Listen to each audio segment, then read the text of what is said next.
And it's Busted Rocks. It's June 13th, 2012.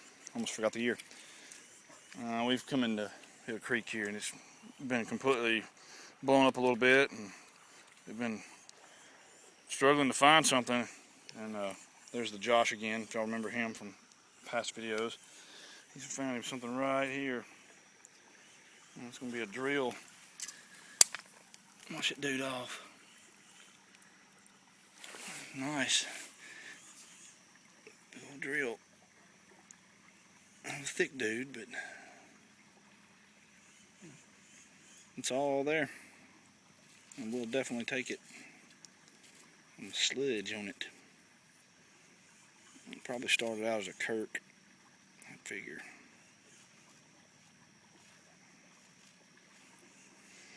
We've also, here, hold that.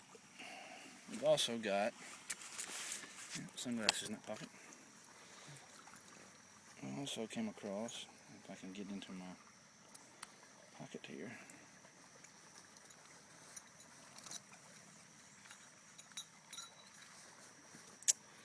a piece of bone.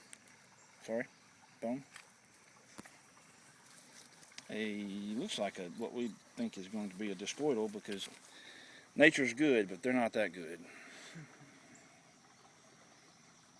It's about as round as you can get.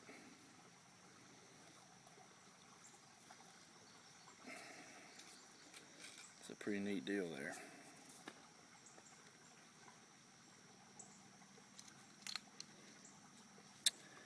And we're still searching this bar. We've run over it once and it started again. So maybe our eyes will focus and we'll come across something else. All right, we'll get back with you.